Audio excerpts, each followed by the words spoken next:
शिवलिंग पर मांस चढ़ाकर किसने थूका और फिर क्या हुआ? पौराणिक कथाओं के अनुसार एक बार एक शिकारी जंगल में शिकार करने गया कि तभी उसे वहां पर एक मंदिर दिखाई दिया। जैसे ही उसने मंदिर में प्रवेश किया, उसकी नजर मंदिर में मौजूद शिवलिंग पर पड़ी। शिवलिंग को देखते ही शिकारी के मन में भगवान शिव के प्रति अटूट प्रेम उत्पन्न हो गया। उसकी वहां कुछ अर्पण करने की इच्छा हुई। वह अपने पास मौजूद मांस का टुकड़ा भगवान शिव को अर्पण करके चला गया। अगले दिन मंदिर का तपस्वी वहां आया, जो काफी दिनों में एक बार आता था। शिवलिंग पर मांस पड़ा देखकर तपस्वी के होश उड़ गए। उसने तुरंत मांस को हटाया और भगवान से माफी मांगने लगा। तपस्वी पूजा अर्चना करके वापस चला गया। शिकारी हर रोज मंदिर आता और शिवलिंग पर मांस अर्पण करता और भगवान से घंटों अपने मन की बात कहता। एक दिन शिकारी ने देखा कि शिवलिंग पर धूल जमी हुई है। वह जंगल में मौजूद झरने के पास गया और भोलेपन में अपने मुंह में पानी भरा और उसी पानी से शिवलिंग की सफाई करने लगा। तपस्वी जब वापस आया तो शिवलिंग पर मांस और थूक देखकर उसे घृणा होने लगी। वह रोते हुए बोला, हे भोलेनाथ, ये कौन पापी मनुष्य है जो हर रोज आपको अपमानित करता है? तपस्वी को रोता देख स्वयं भगवान शिव वहां प्रकट हो गए और बोले, हे ऋषिवर,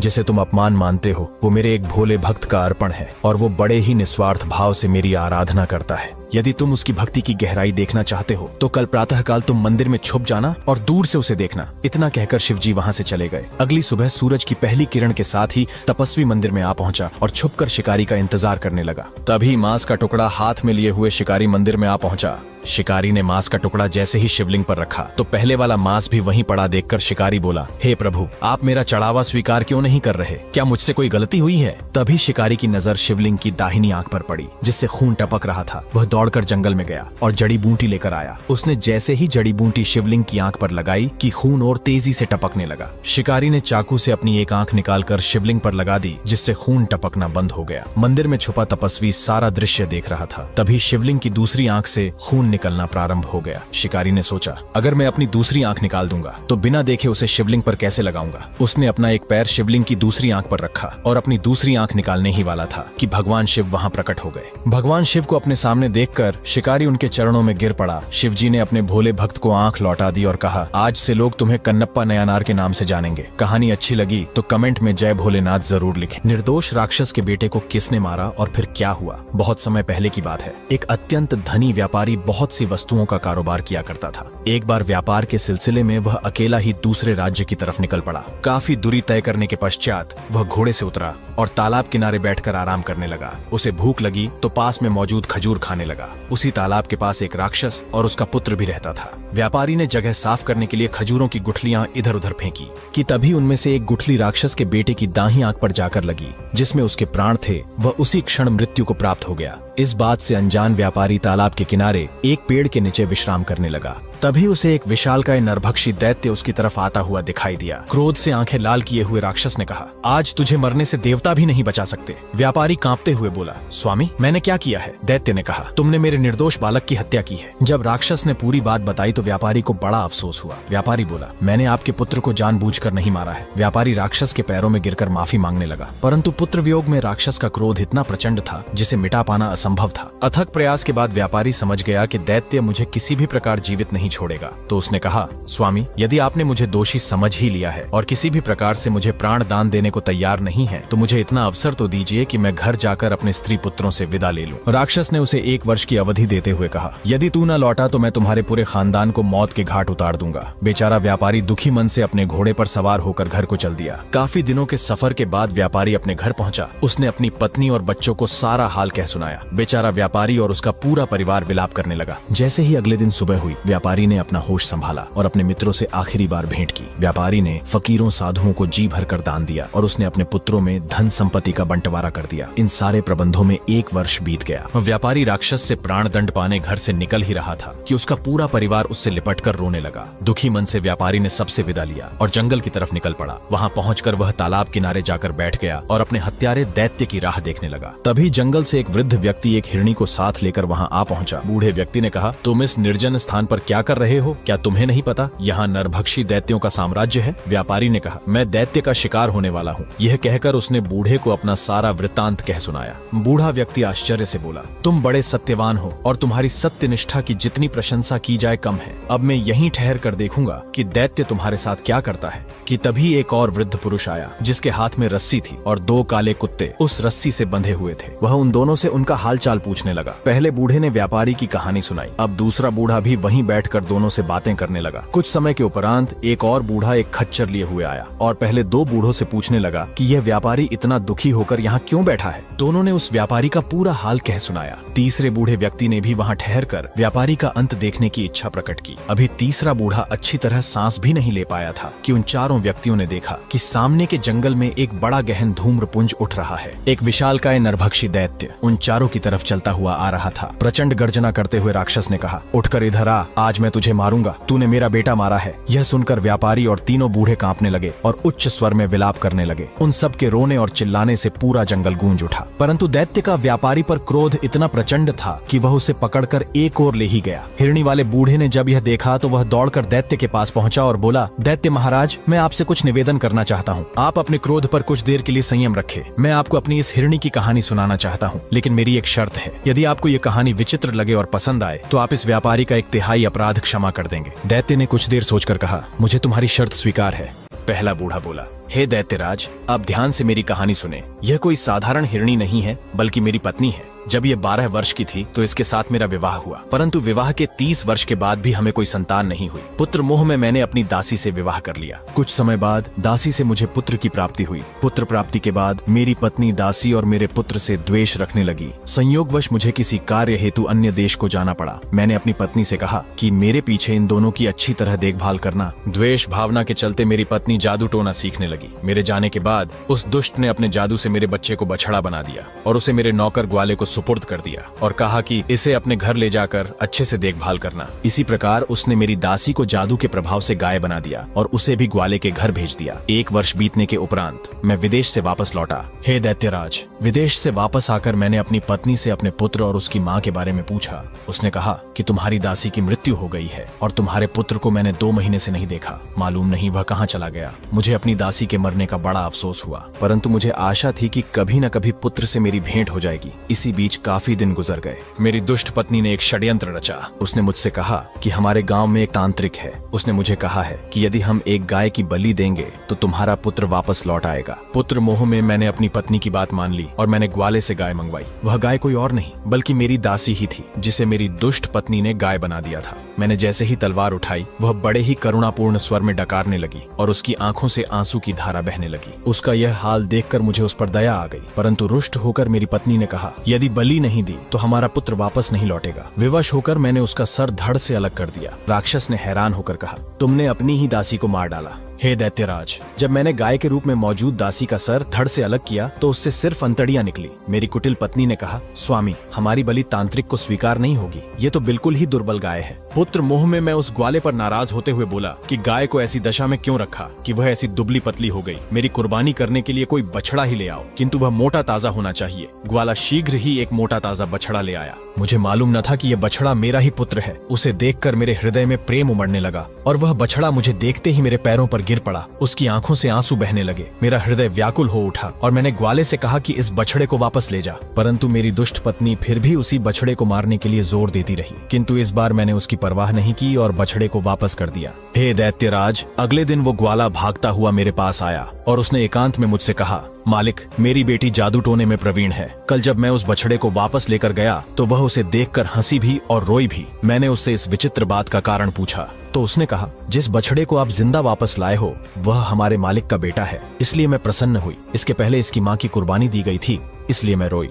हमारे मालिक की पत्नी ने इन माँ बेटे को काले जादू के प्रभाव से गाय और बछड़ा बना दिया था। मैंने जो अपनी बेटी के मुंह से सुना वो आपको बता दिया मालिक। इतना सुनते ही मेरी रूह कांप उठी। फिर मैं ग्वाले के साथ उसके घर चला गया। मैंने उस लड़की से कहा, क्या तुम इस बछड़े को फिर से मनुष्य का रूप दे सकती हो? उसने कहा, निश्चय ही मैं उसे दोबारा मनुष्य बना सकती हूँ। अगर तुम ऐसा कर दो तो मैं तुम्हें अपनी सारी धन संपदा दे दूंगा। लड़की ने मुस्कुराकर कहा, हम लोग आपके सेवक हैं मालिक। मुझे कोई धन संपदा नहीं चाहिए, किंतु बछड़े को मनुष्य रूप मैं 2 शर्तों पर दूंगी। पहली शर्त, उसके मनुष्य बनते ही आप उसका विवाह मेरे साथ कर देंगे। दूसरी शर्त, जिसने इसे मनुष्य से पशु बनाया है उसे दंड दिया जाए, दैत्य ने उत्सुकता से कहा, क्या तुमने उसकी बात मान ली? मैंने कहा, तुम्हारी पहली शर्त मुझे मंजूर है, दूसरी शर्त का निर्णय मैं तुम्हारे ही हाथ छोड़ता हूँ। हाँ, मैं इतना जरूर कहूंगा कि मेरी दुष्ट पत्नी निश्चित ही दंडनीय है, किंतु उसे प्राणदंड न देना। लड़की ने कहा कि जैसा उसने आपके पुत्र के साथ किया है वैसा ही मैं उसके साथ करूंगी। ये कहकर उसने काले जादू के प्रभाव से बछड़े पर मंत्रोच्चार किया, जिसके परिणाम स्वरूप वह तुरंत ही मनुष्य रूप में आ गया। भावुक होकर मैंने अपने पुत्र को गले से लगा लिया। मैंने अपने पुत्र से कहा कि इस लड़की के कारण ही तुमने फिर से मानव देह पाई है, तुम इसका एहसान चुकाओ और इसके साथ विवाह कर लो। पुत्र ने सहर्ष मेरी बात मानी। लड़की ने इसी प्रकार मेरी पत्नी को हिरणी का रूप दे दिया और मेरे पुत्र ने उस कन्या के साथ विवाह किया, परंतु दुर्भाग्यवश थोड़े ही समय के बाद उसकी मृत्यु हो गई। मेरे पुत्र को इतना दुख हुआ कि वह देश छोड़कर कहीं चला गया। बहुत दिनों तक मुझे उसका कोई समाचार नहीं मिला और मैं अपने पुत्र की खोज में निकल पड़ा।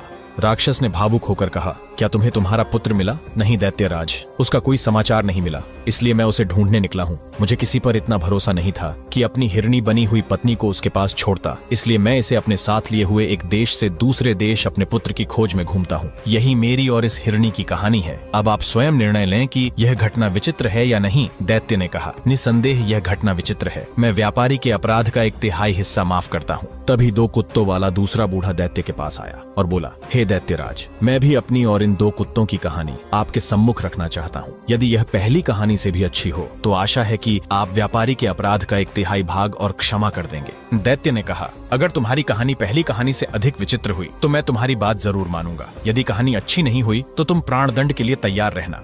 दूसरे बूढ़े ने कहा, हे दैत्यराज, ये दोनों काले कुत्ते मेरे सगे भाई हैं। हमारे पिता ने मरते समय हम तीनों भाइयों को 3000 अशर्फियां दी थीं। हम लोग उन मुद्राओं से व्यापार चलाने लगे। मेरे बड़े भाई को विदेशों में जाकर व्यापार करने की इच्छा हुई। उसने अपना सारा माल बेच दिया। उसने जो वस्तुएं विदेशों में महंगी बिकती थीं, उन्हें यहाँ से खरीदा और व्यापार करने चल दिया। इसके लगभग 1 वर्ष के बाद मेरी दुकान पर एक भिखारी आकर बोला, भगवान तुम्हारा भला करे। मैंने उस पर ध्यान नहीं दिया और कहा, भगवान तुम्हारा भी भला करे। उसने कहा, क्या तुमने मुझे पहचाना नहीं? मैंने उसे ध्यान पूर्वक देखा और फिर उसे गले लगाकर फूट फूट कर रोने लगा। मैंने कहा, भैया, मैं तुम्हें ऐसी दशा में कैसे पहचानता? फिर मैंने उसके परदेश के व्यापार का हाल पूछा तो उसने सारी विपदाएं कह सुनाई। उसकी बातें सुनकर मैं अपने सभी काम भूल गया। मैंने उसे स्नान कराया और अच्छे वस्त्र मंगाकर उसे पहनाए। फिर मैंने अपना हिसाब देखा तो मालूम हुआ कि मेरे पास 6000 अशर्फियां हो गई हैं। मैंने 3000 मुद्राएं अपने भाई को देते हुए कहा कि तुम पिछली हानि भूल जाओ और इन 3000 से नए सिरे से व्यापार करो। उसने मुद्राओं को सहर्ष स्वीकार किया और नए सिरे से व्यापार करने लगा। हे दैत्यराज,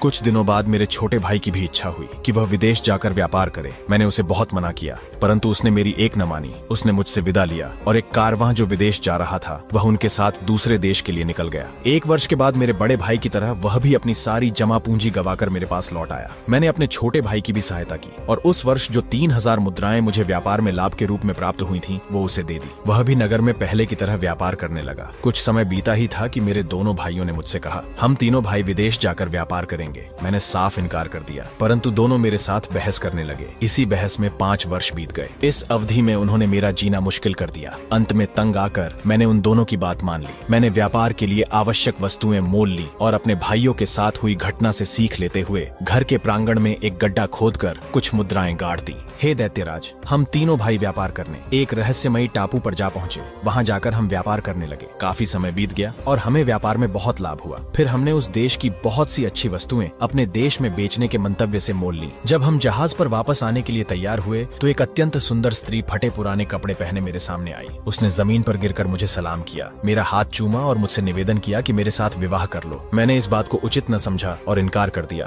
परंतु वह गिड़गिड़ाने लगी। अंत में मुझे उसकी निर्धनता पर दया आ गई और मैंने उसे पत्नी के रूप में अपने साथ जहाज पर चढ़ा लिया। मैंने रास्ते में देखा कि वह केवल सुंदर ही नहीं, अत्यंत बुद्धिमती भी है। इस कारण मैं उससे बहुत प्रेम करने लगा, किंतु मेरे इस सौभाग्य को देखकर मेरे दोनों भाइयों को ईर्ष्या होने लगी। उनका द्वेष यहाँ तक बढ़ गया कि एक रात जब हम दोनों सो रहे थे तो उन्होंने हमें समुद्र में फेंक दिया। दैत्य ने कहा, फिर तुम्हारी जान कैसे बची और क्या तुम्हारी पत्नी जीवित है? हे दैत्यराज, समुद्र में गिरने से मैं बेहोश हो गया। अगले दिन सुबह जैसे ही मेरी आंख खुली मैंने देखा कि मैं एक किनारे पर लेटा हुआ हूँ और मेरी पत्नी ने राजकुमारी जैसे वस्त्र पहन रखे थे। उसने मुझसे कहा कि मेरे कारण ही तुम्हारी जान बची है। मैं वास्तव में एक परी हूँ। जब मैंने तुम्हें देखा तो मैं तुम्हारे यौवन और सौंदर्य को देखकर तुम पर मोहित हो गई, किंतु मैं तुम्हारे भाइयों पर अत्यंत कुपित हूँ और उन्हें जिंदा नहीं छोड़ूंगी। मैंने भावुक होकर कहा, तुम मेरे भाइयों को जान से न मारो, उन्होंने मुझे बड़ा कष्ट दिया है, परंतु मैं यह नहीं चाहता कि उन्हें ऐसा कठोर दंड दिया जाए। मैं उसे समझा ही रहा था कि उसने एक ही क्षण में मुझे आकाश मार्ग से मेरे घर की छत पर पहुंचा दिया और स्वयं अंतर्ध्यान हो गई।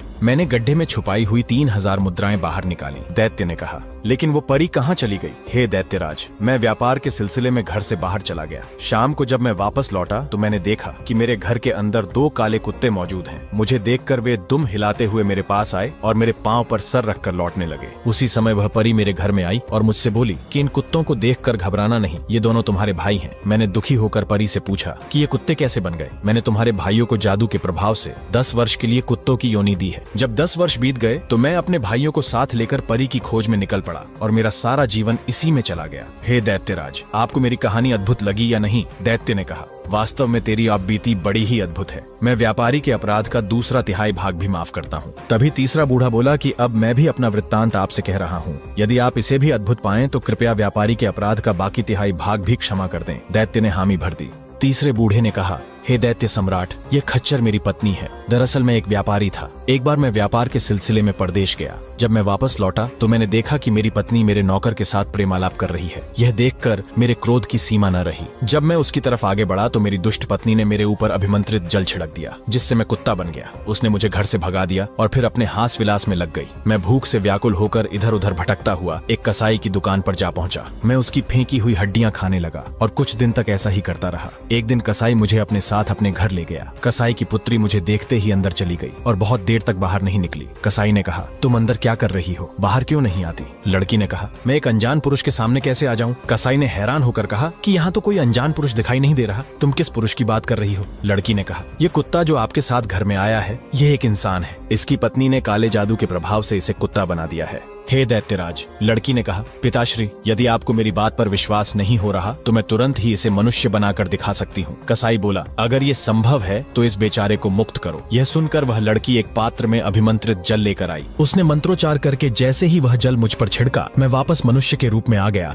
और वह वापस कमरे के अंदर चली गई। मैंने कसाई और उसकी पुत्री को आभार व्यक्त किया और कहा, हे देवी, मैं चाहता हूँ कि मेरी पत्नी को भी कुछ ऐसा ही दंड मिले। यह सुनकर लड़की ने अपने पिता को अंदर बुलाया और उसके हाथ अभिमंत्रित जल बाहर भिजवाकर बोली, तुम इस जल को अपनी पत्नी पर छिड़क देना। मैं उसे लेकर अपने घर पहुंचा। मैंने देखा कि मेरी पत्नी सो रही है और मैंने अभिमंत्रित जल के छींटे उसके मुंह पर मारे और वह खच्चर बन गई और तब से मैं इसे इसी रूप में अपने साथ लिए घूमता हूँ। यह सुनकर दैत्य को बड़ा आश्चर्य हुआ। उसने खच्चर से पूछा कि क्या यह बात सच है? खच्चर ने सिर हिलाकर संकेत दिया कि बात सच्ची है। तत्पश्चात दैत्य ने व्यापारी के अपराध का बचा हुआ तिहाई भाग भी क्षमा कर दिया और वहां से चला गया। व्यापारी उन तीनों बूढ़ों के चरणों में गिर पड़ा। वे लोग उसे आशीर्वाद देकर अपनी अपनी राह चले गए और व्यापारी भी अपने घर लौट गया। कहानी अच्छी लगी तो कमेंट में जय भोलेनाथ जरूर लिखें। ब्रह्मदैत्य के भूतों के पास क्यों गया ब्राह्मण और फिर क्या हुआ? बहुत समय पहले की बात है। बंगाल के एक सुदूर गांव में एक निर्धन ब्राह्मण अपनी पत्नी के साथ बहुत तंगहाली में रह रहा था। दोनों घर घर जाकर भिक्षा मांगते, तब कहीं जाकर उन्हें रोटी नसीब होती। एक बार ब्राह्मण गांव के जमींदार के घर भिक्षा मांगने पहुंचा। जमींदार के कुछ सेवक उसे गांव के बाहर मौजूद एक विशाल वटवृक्ष के बारे में बता रहे थे, जिसमें बहुत से भूतों का डेरा था। उन्होंने बताया कि गांव के कुछ बहादुर आदमी पेड़ के पास गए, लेकिन उनमें से एक भी जीवित नहीं लौट सका। सबकी गर्दनें बुरी तरह से मरोड़ दी गई थीं और उनके शव पेड़ के नीचे पड़े हुए मिले थे। तब से रात में उस पेड़ के आसपास वाला स्थान सुनसान रहता है। केवल कुछ चरवाहे दिन में अपनी गाय भैंस चराने वहां जाते हैं। द्वार पर खड़ा ब्राह्मण पूरी बातचीत सुन रहा था। जमींदार इस बात को लेकर बेहद परेशान हो गया। तभी जमींदार ने घोषणा करते हुए कहा कि जो भी व्यक्ति सूर्यास्त के बाद वहां जाकर वटवृक्ष की एक टहनी तोड़कर लाएगा, उसे बिना लगान 100 बीघे जमीन पुरस्कार में दी जाएगी। द्वार पर खड़ा ब्राह्मण जमींदार की पूरी बात सुन रहा था। उसने सोचा, जमींदार के आदमियों में से कोई तो बहादुर होगा ही जो इस काम को करने का बीड़ा उठाएगा। परंतु मृत्यु के भय से उस भूताह पेड़ के पास जाने हेतु कोई भी तैयार नहीं हुआ। ब्राह्मण ने अपना ही भाग्य आजमाने की सोची। ब्राह्मण ने सोचा, अगर भूतों ने मुझे मार भी दिया तो अच्छा है, इस दुर्दशा से तो मुक्ति मिलेगी। ब्राह्मण ने अपने जाने का प्रस्ताव रख दिया। गांव वालों को उस पर दया आ गई और कहा, अभी भी समय है, चाहो तो अपना इरादा बदल लो, वरना इसे अपना आखिरी दिन ही समझो। परंतु ब्राह्मण दृढ़ निश्चयी था। जैसे ही सूर्यास्त हुआ, ब्राह्मण पेड़ की तरफ निकल पड़ा। कांपते हुए वह एक बकुल वृक्ष के नीचे रुका, जो वटवृक्ष से केवल 10 कदम पहले था। बकुल के पेड़ पर एक ब्रह्म दैत्य दैत्य रहता था। अब ब्रह्म दैत्य उस गरीब और कमजोर ब्राह्मण का हौसला देखकर बहुत प्रभावित हुआ। ब्रह्म दैत्य ने कहा, ऐ ब्राह्मण, क्या तुम्हें डर लग रहा है? बोलो, क्या चाहते हो? मैं तुम्हारी सहायता करूंगा। ब्राह्मण ने डरते हुए ब्रह्म दैत्य से कहा, मैं जमींदार को दिखाने के लिए भुताह पेड़ से एक टहनी तोड़ने आया हूँ। मैं बहुत गरीब हूँ। यदि मैं यह कार्य कर पाया तो मुझे 100 बीघा जमीन बिना लगान दिए इनाम में मिल जाएगी, परंतु मुझे वहाँ जाने से बहुत डर लग रहा है। अगर तुम मेरी मदद करो तो मैं आजीवन तुम्हारा ऋणी रहूंगा। ब्रह्म दैत्य ने हामी भरते हुए कहा, चलो मेरे साथ, मैं तुम्हें वटवृक्ष तक ले चलता हूँ। ब्राह्मण की तो जान में जान आ गई, क्योंकि वह ब्रह्म दैत्य की शक्ति से भली भांति परिचित था। ब्राह्मण ने अपना सिर ऊंचा उठाया और ब्रह्म दैत्य के संग वहां पहुंचकर अपनी आरी बाहर निकाल ली। तभी 100 से भी ज्यादा भूत जाने कहां से बाहर निकल आए और ब्रह्म दैत्य ने उन्हें बीच में ही रोक लिया और उनसे कहा कि वे ब्राह्मण को पेड़ की एक टहनी काट लेने दें। भूत ब्रह्म दैत्य का बहुत आदर करते थे। उनमें से एक भूत ने टहनी काटकर ब्राह्मण को दे दी। ब्राह्मण टहनी लेते ही जमींदार के घर की ओर भागा। जमींदार टहनी देखकर दंग रह गया। अगले दिन जैसे ही सुबह हुई, जमींदार अपने आदमियों के साथ पेड़ के पास गया। जब उन्होंने देखा कि टहनी सचमुच उसी भुतह पेड़ की है तो उन लोगों को बड़ा आश्चर्य हुआ। जमींदार ने अपना वादा निभाया और उस निर्धन ब्राह्मण को 100 बीघा जमीन दे दी। ब्राह्मण को जो जमीन मिली थी उसमें धान की फसल कटने के लिए तैयार खड़ी थी, पर ब्राह्मण न तो खेती बाड़ी जानता था और न ही उसके पास कोई साधन था। ब्राह्मण एक बार फिर बकुल के पेड़ के पास गया और बोला, हे ब्रह्म दैत्य, अब तुम ही मुझे बचा सकते हो, मेरी सहायता करो। ब्रह्म दैत्य ने कहा, बोलो, क्या मदद चाहते हो? मुझे जो खेत मिला है उसमें धान कटाई के लिए तैयार है, परंतु मेरे पास उसे काटने का कोई साधन नहीं है। मेरी मदद करो, वरना मैं बर्बाद हो जाऊंगा। ब्राह्मण उस ब्रह्म दैत्य के आगे हाथ जोड़कर रोने लगा। ब्रह्म दैत्य को ब्राह्मण पर दया आ गई और उसने कहा, मैं तुम्हारी सारी फसल कटवा दूंगा। तुम आज रात 100 दरातियां इकट्ठी करके बकुल के पेड़ के नीचे रख देना। इतना सुनते ही ब्राह्मण गांव की तरफ भागा और गांव वालों से 100 दरातियां लेकर बकुल के पेड़ के पास आ पहुंचा। ब्राह्मण ने दरातियां वहीं रख दी और झोंपड़ी में चला गया। जब सारा गांव गहरी नींद में डूबा था, तब ब्रह्म दैत्य ने वटवृक्ष से 100 भूतों को बुलाया और उन्हें आदेश देते हुए कहा कि ब्राह्मण का धान काटकर बोरियों में भर दिया जाए। सभी भूत दरातियां लेकर खेत की तरफ निकल पड़े। सूर्योदय से पहले भूतों ने फसल काटकर उन्हें बोरियों में भर दिया और वहां से चले गए। अगली सुबह ब्राह्मण और उसकी पत्नी ब्रह्म दैत्य का काम देखकर बहुत प्रसन्न हुए। गांव वालों के लिए यह चमत्कार से कम नहीं था। ब्राह्मण ब्रह्म दैत्य के पास गया और उसका आभार व्यक्त किया।